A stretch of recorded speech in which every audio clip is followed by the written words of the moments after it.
peut-on faire apparaître des équations de polynômes dont les solutions ne trouveraient pas place dans C? Or, toute équation de polynôme a sa solution dans C. On dit que l'ensemble C est algébriquement clos pour ces équations, quel que soit leur degré et leur coefficient, que ceux-ci soient des entiers, des réels ou des complexes. Cette clôture algébrique de C est actuellement démontrée par un théorème, le théorème dit d'Alembert-Gauss, ou théorème fondamental de l'algèbre.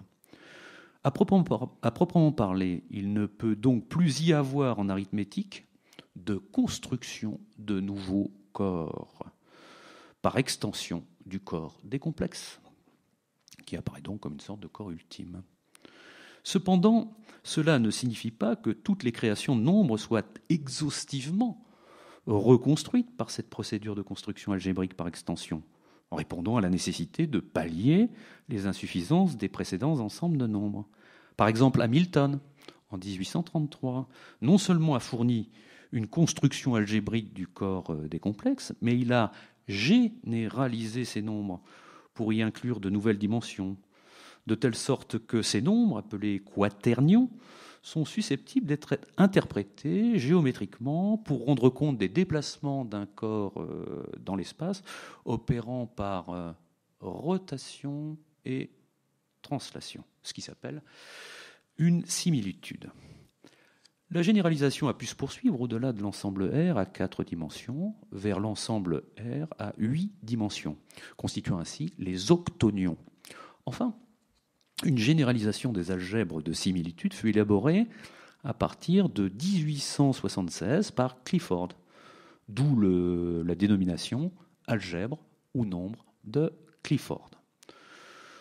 Au terme de ce parcours, reconstruisant les nombres sur la base d'une démarche de construction algébrique par extension, quelques remarques épistémologiques peuvent être faites quant à la notion d'extension d'un corps mathématique.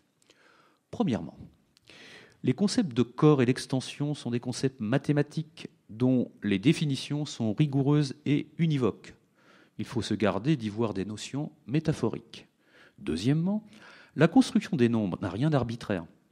La présentation des nombres par construction extensive d'ensemble est plus contraignante que la construction ensembliste, qui suppose a priori l'existence des nombres en question.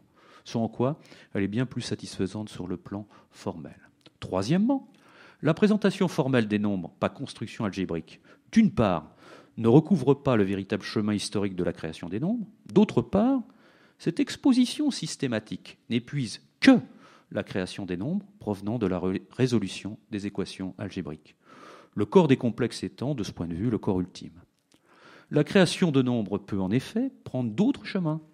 Comme on sait, les nombres de Hamilton, les quaternions, procèdent d'une généralisation des concepts, mais ils ne sont pas constructibles algébriquement à partir des racines d'équations de polynômes. Il en va de même pour l'algèbre des nombres de Clifford, provenant de la généralisation des nombres d'Hamilton. Enfin, si la définition d'un corps mathématique de nombres ne recoupe en rien celle d'un corps biologique, reste que les neurosciences et l'éthologie nous montrent que les premiers entiers naturels, à la base de toute l'arithmétique, s'enracinent dans les capacités cérébrales de certains organismes biologiques. Ce qui fait que du corps mathématique, construit algébriquement par extension d'un ensemble de nombres, au corps biologique donnant les premiers entiers naturels, un lien peut être établi. Un lien ténu, prêt donc à se défaire, car là où l'hérédité biologique prescrit la répétition, l'héritage mathématique procède de l'invention, invention qui rompt avec tout donné naturel.